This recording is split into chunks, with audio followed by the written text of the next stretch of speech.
বদলে যাচ্ছে বগুড়ার আকাশপথের চিত্র।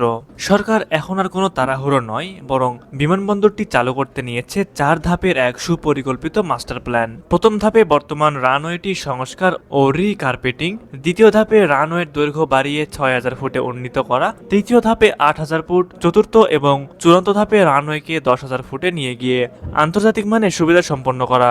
বগুড়াবাসীর জন্য সবচেয়ে বড় সুখবর হলো সেই পরিকল্পনার প্রথম ধাপের কাজ ইতিমধ্যে সফলভাবে শেষ হয়েছে। অন্তর্বর্তী সরকারের দেওয়া 10 কোটি টাকা বরাদ্দে বিমানবন্দরের চেহারা এখন সম্পূর্ণ বদলে গেছে। যে রানওয়েতে একসময় ঘাস আর ফাটল ধরেছিল, সেখানে এখন শোভা পাচ্ছে ঝকঝকে নতুন কার্পেটিং। বর্তমান এই রানওয়ের দৈর্ঘ্য 4500 ফুট। সংস্কার কাজ শেষ হয়, এটি এখন ছোট বিমান বা প্রশিক্ষণ বিমান ওঠানামার জন্য শতভাগ প্রস্তুত। দৃশ্যমান এই উন্নয়নই বলে দিচ্ছে বগুড়াবাসীর স্বপ্ন এখন আর মরীচিকা নয়, বরং বাস্তব। তবে আসল খেলাটা এখন দ্বিতীয় ধাপে।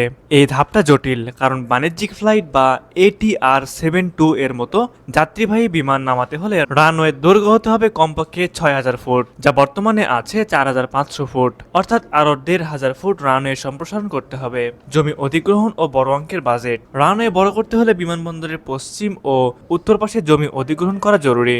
দ্বিতীয় ধাপে এই কাজটুকু শেষ হলে বগুড়া বিমানবন্দর অভ্যন্তরীণ রুটে ফ্লাইট পরিচালনার জন্য পুরোপুরি রেডি হয়ে যাবে। প্রিয় ভিউয়ার্স, দ্বিতীয় ধাপের চ্যালেঞ্জ পেরিয়ে কি তবে খুব শিগগিরই বগুড়ার আকাশে উড়বে যাত্রীবাহী বিমান? এই প্রশ্নের উত্তর এখন সময় বলে দেবে।